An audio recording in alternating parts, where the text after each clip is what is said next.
Je sais plus comment parler à ma caméra. Waouh. La dernière vidéo que j'ai fait comme ça, c'était genre il y a peut-être 6 mois. Bonjour. On est le 22 décembre et c'est la fin de l'année. Waouh, j'ai l'impression que cette année a duré 40 ans. Vraiment très longtemps. Et du coup, je voulais me poser un peu devant ma caméra pour te parler un peu de tous ces projets que j'ai fait cette année et un peu la suite qui va arriver en 2021.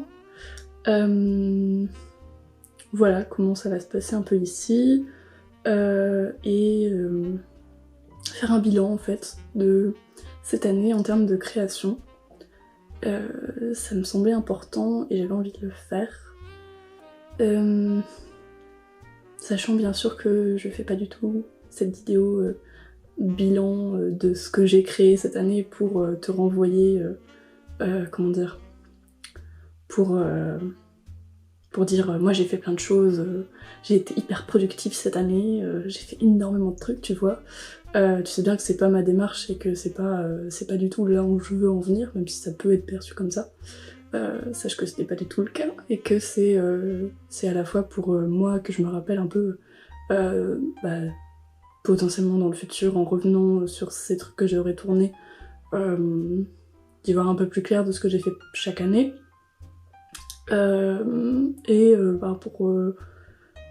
Pour toujours pareil, la même démarche, t'encourager à faire des choses et pour que tu puisses à la fin de l'année être fier de ce que t'as fait et de ce que t'as produit. Ça me semble important. Sur ce, j'ai pris, pour que ça soit moins chiant, j'ai pris mon aquarelle, ma palette d'aquarelle et des feuilles que mon super coloc m'a offert. Et également beaucoup de pinceaux que je ne vois pas. Et je vais faire une aquarelle en te parlant. Par où commencer? Déjà par te dire que je ne sais pas faire d'aquarelle. J'en ai fait une hier. C'était pas ouf. Voilà. Mais donc je vais refaire une aquarelle aujourd'hui. Enfin je vais essayer, on va dire ça comme ça. Et pendant ce temps, je vais te parler de mes projets de cette année qui vient de passer. Donc j'ai décidé de faire mon sapin de Noël. Je pense qu'on voit que dalle. J'ai fait le dessin déjà et donc je vais aquareller ça, sachant que, comme je te le disais, je ne fais pas d'aquarelle habituellement, mais il faut bien du challenge dans la vie apparemment. Donc, parlons projet, parlons bilan, puisque c'était l'objet de cette vidéo de base. J'ai calculé et du coup j'en suis venue à la conclusion que j'avais fait 17 peintures et 25 vidéos cette année. Ce qui est plutôt pas mal. Je suis plutôt contente.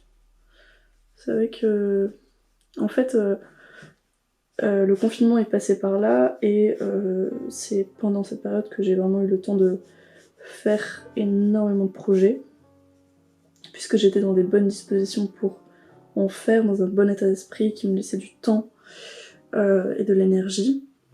Et du coup, ça a été très productif pour moi cette période-là.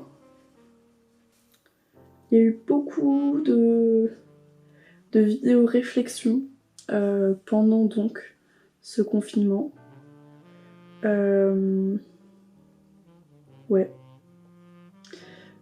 Chose que je ne fais plus et que je n'ai plus vraiment l'intention de faire, en tout cas à l'année à venir, parce que ça me correspond plus vraiment. En fait, les vidéos réflexions, c'est c'est très inhérent à une certaine solitude. Et du coup, c'est un peu les réflexions que je me fais de mois à mois en étant toute seule et en ne pouvant pas forcément les partager. Et du coup, ça prend du sens dans ces moments-là pour moi de faire ça. Mais ça n'en a plus beaucoup maintenant. Voilà. J'aurais encore des sujets à traiter et j'aimerais bien faire des vidéos sur certains sujets, mais c'est plus un format que j'ai très envie de faire. Parce que... Ouais, j'ai l'impression que ça... Enfin, je suis pas très à l'aise, je suis plus très à l'aise pour faire les vidéos face cam comme ça, t'as pu le remarquer. J'ai envie de pouvoir dire à des entreprises ou quoi, regarde, ça c'est mon taf, sur cette chaîne. Et les vidéos de réflexion, j'ai l'impression que c'est moins pro, et c'est pas forcément ce que j'ai envie de montrer en termes de contenu créatif que je sais faire. C'est voilà, c'est plus, ça prendrait plus de sens peut-être sous forme de podcast, ce genre de choses, et encore que je sais pas trop. Enfin, en tout cas, c'est plus un format qui me chauffe de ouf. Et pour d'autres raisons aussi que j'ai pas envie d'exposer. Mais voilà, c'est pas... En tout cas, je ne prévois pas d'en refaire à l'année prochaine. Donc voilà, c'est plutôt quelque chose qui restera en 2020. Même si j'ai beaucoup apprécié les faire et que ça m'a beaucoup apporté quand je les faisais. Voilà. Nous sommes à une première couche de sapin. Voilà. Ensuite, les podcasts. J'ai fait 2 podcasts cette année. Enfin, je sais même plus. Si, il y en avait un, du coup, une première série que j'ai faite en tout début d'année, et une autre série que j'ai faite pendant le confinement. Les podcasts, c'est quelque chose que j'aime beaucoup faire, c'est trop marrant à faire, parce que ça permet de discuter avec plein de gens, et c'est hyper instructif, parce que pour moi qui n'ai pas forcément accès à énormément de gens, en fait ça me donne le prétexte pour pouvoir discuter avec des gens sur des sujets dont j'aimerais bien connaître d'autres points de vue que le mien, ou que ceux des personnes proches que je côtoie. Donc c'est une bonne manière de faire ça, et donc c'est des projets que j'aime beaucoup faire. Mais voilà, en termes de projets, ça j'aime bien. Après, est-ce que j'en referai? Je suis pas forcément sûre, parce que c'est quand même beaucoup de temps, et que là, à la rentrée, il y a pas mal de choses qui vont se faire, et les examens et tout ça, donc ça va être compliqué à organiser pour moi. Mais un jour, pourquoi pas, et puis du coup ça m'amène à la démarche documentaire que j'essaye d'avoir et que j'aime avoir, puisque j'ai choisi d'orienter ma vie pour le moment, on va dire ça comme ça, vers le cinéma documentaire. Et donc c'est une démarche documentaire, les podcasts, que j'aime beaucoup dans ce sens-là. Donc cette année, comme je te disais, j'ai fait 25 vidéos, ce qui est quand même beaucoup, j'ai l'impression. Donc beaucoup de réflexions que je sais pas si j'ai envie de comptabiliser dedans, mais on va dire que oui. Et il y a des projets qui me tenaient vraiment à cœur, comme la vidéo de danse qui est sortie il y a quelques jours là, qui était un très chouette projet, et que à la fois sur le terme, en des termes humains, de développement de moi-même, de ma perception du corps, de mon expression par la danse, enfin ça a été très compliqué, ça a été tout un chemin. Mais j'ai été bien soutenue dans ce projet-là, et du coup ça a pu se faire. Donc je suis vraiment très reconnaissante de ça.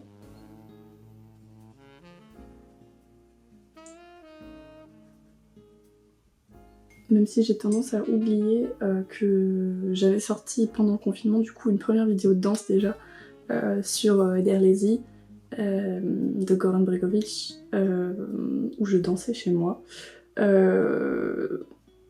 Mais c'était différent, vu que j'étais vraiment toute seule et que j'ai fait ça vraiment en soum-soum chez moi, c'était différent dans la démarche. Là, c'était vraiment la confrontation de danser devant quelqu'un, de s'entraîner avec quelqu'un, de produire une vraie danse chorégraphiée. Enfin voilà, c'était tout un projet qui avait plus d'ampleur et du coup, c'était très important pour moi de le finir et d'arriver à terme de ce projet. Donc je suis très contente d'avoir pu finir cette année sur ce projet-là. Ensuite, cette année, c'est quand même l'année où j'ai sorti des Bleus au cœur aussi. J'ai tendance à l'oublier parce que c'est un film que j'ai commencé en mannequin, c'est-à-dire il y a 2 ans, et que j'ai sorti du coup en début de cette année parce que tout n'était pas prêt avant. Donc voilà, donc film, des Bleus au cœur, si tu te rappelles plus de ce que c'est donc le court-métrage que j'ai fait avec mes amis de Mancave en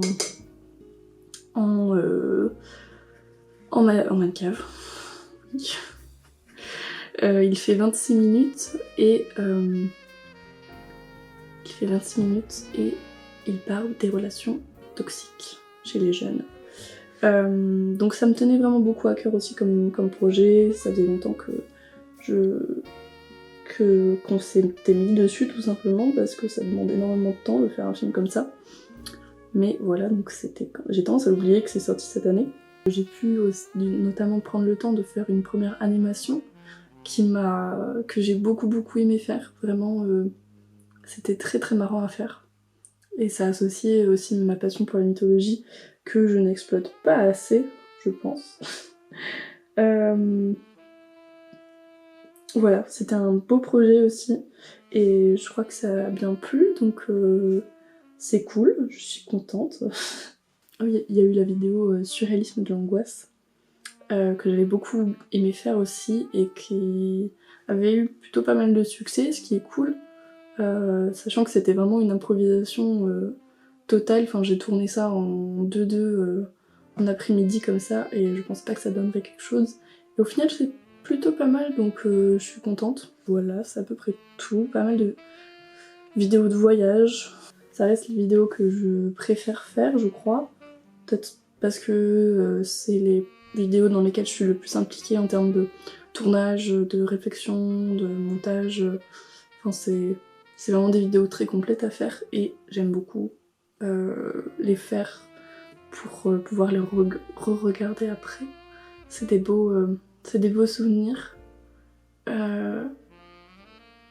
Voilà, c'est pour ça aussi que cette chaîne existe et que mes réseaux sociaux existent, c'est pour garder une trace du passé, des choses, des souvenirs. Et du coup, c'est des vidéos qui sont très importantes pour moi, même si c'est moins pro entre guillemets. Et du coup, là, il me reste un dernier projet à sortir cette année. Voilà, peut-être que ça arrivera genre en toute fin d'année. Enfin, on est déjà en toute fin d'année, mais on se comprend. Voilà, c'est donc un projet qui mêle des lettres et de la mer. Je ne t'en dis pas plus, tu verras ce que ça donne. En termes de peinture, j'ai l'impression que c'est une année qui n'était pas très productive et pourtant, quand je regarde ce que j'ai fait, j'ai quand même fait 17 peintures, ce qui est un peu plus d'une par mois, ce qui est très chouette. C'est un bon rythme, j'en produis pas forcément plus dans d'autres contextes, donc une par mois c'est cool, plus d'une par mois du coup. Donc sur ce point-là, je suis assez contente. J'ai pu faire ma première peinture de commande là pour Noël. C'était super chouette et c'était une bonne expérience aussi puisque d'habitude c'est pas du tout ma manière de travailler. Je travaille pas du tout sur thème ou sur commande, je travaille vraiment sur l'instinct. Et du coup c'est pour ça que aussi travailler l'aquarelle juste pour faire des sapins de Noël c'est moins mon truc et plus dur. Bizarrement, pour moi. Mais du coup, cette commande c'était très chouette à faire parce que c'est une amie que j'aime beaucoup et du coup, c'était un thème qui me parlait aussi. Donc c'était pas trop compliqué et c'était très chouette à faire. Mais voilà, en termes de peinture, j'ai continué à me développer, on va dire, puisque j'ai toujours appris en autodidacte et que je n'ai jamais voulu regarder un seul tuto parce que je suis bornée et que je suis persuadée que je vais y arriver toute seule. Ce qui n'est pas forcément bien ou mal. Bref, c'est juste ma démarche. Mais du coup, j'ai continué à m'améliorer et à, voilà, dans certaines peintures, à travailler plus les ombres, les éclairages dans le jeu. Ça va faire quand même 4 ans bientôt que je peins. 3 ans. 3 ans et demi. 3 ans et demi que je peins et du coup je commence à voir les progrès qui arrivent très doucement et c'est vraiment très gratifiant et ça m'amène à te poser justement la question du progrès que tu fais parce qu'on a l'impression parfois qu'on stagne et qu'on fait pas beaucoup de progrès justement dans ce qu'on fait alors qu'en fait si, c'est juste que ça met énormément de temps et je vois maintenant les progrès que j'ai fait en 3 ans de peinture, tu vois. C'est hyper long, 3 ans. Donc voilà, il faut s'accrocher et ne pas abandonner dès le premier dessin raté, comme ce dessin de sapin, qui est fortement pas terrible. Mais bon, mais c'est histoire de faire quelque chose et de tester cette aquarelle. En tout cas, pour l'année prochaine, les projets que je peux te dire, je peux pas te dire grand chose parce que j'ai pas très envie. Je fais vraiment une vidéo pour rien. Non, l'année prochaine, je vais être en examen, du moins la première partie de l'année, donc je vais pas pouvoir faire beaucoup de contenu, en tout cas entre mars et juin.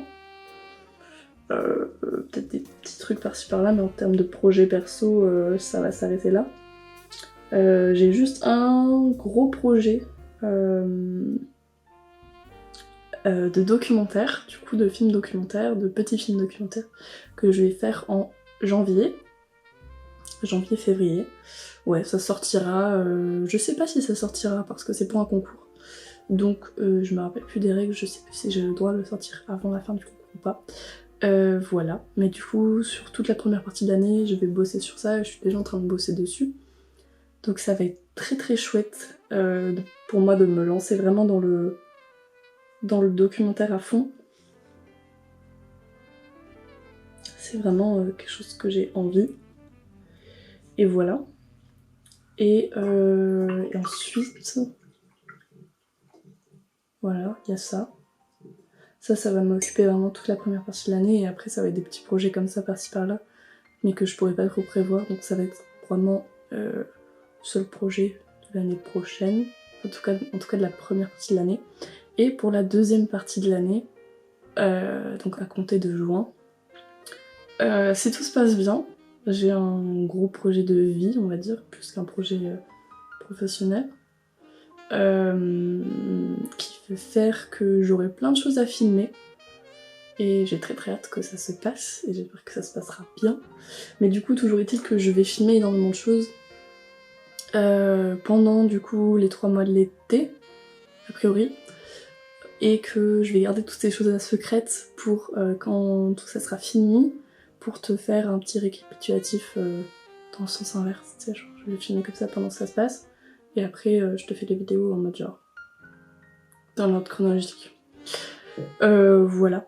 Donc, sachant que quand je serai sur ce projet-là, pendant cet été, je n'aurai absolument pas le temps de monter ou de faire quoi que ce soit, donc je le ferai une fois que tout ça sera fini, si j'ai le temps et que le projet se fait, et il n'y a pas de raison, il va se faire.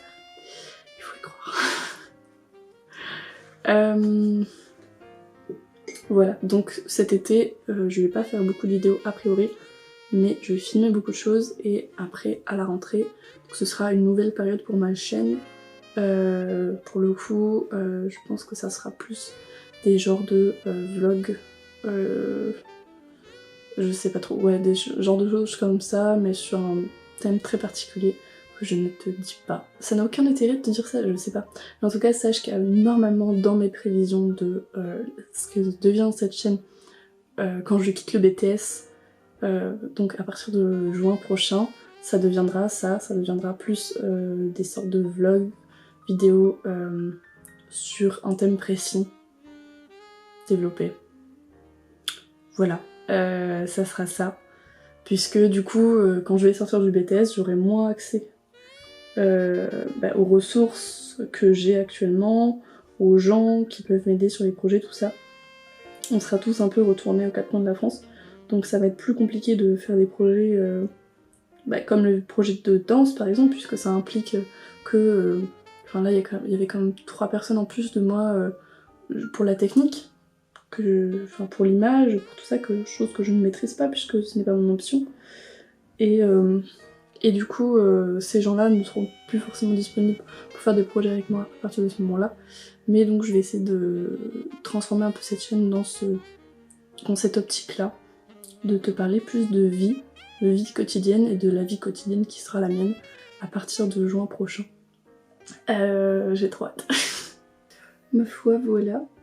C'était donc une petite vidéo rapide, je sais pas si elle sera rapide, pour te tenir un peu au courant de tout ce qui s'est passé ici cette année et qui continuera à se passer ou pas l'année prochaine sur cette chaîne que j'aime toujours autant alimenter et j'aime toujours autant créer du contenu et le partager.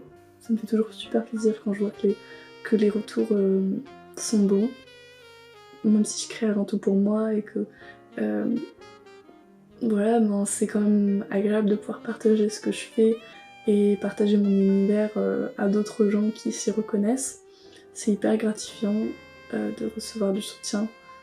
Donc merci beaucoup à toi qui me regarde, qui regarde mes petites divagations toute l'année. Merci de m'avoir accompagnée sur cette année. Et je te dis pas à l'année prochaine, puisque il y a un projet qui arrive dans une grosse semaine. Voilà, ce sera le dernier projet de l'année. Et après, on se reverra en 2021 pour des nouveaux projets et de nouvelles aventures. Voilà, j'espère que tu vas bien. Le but n'est pas d'être le plus productif possible, je le répète. Le but c'est juste de s'épanouir dans ce qu'on fait et voilà. Donc je te souhaite beaucoup de bonheur pour cette fin d'année et je t'envoie plein de soleil.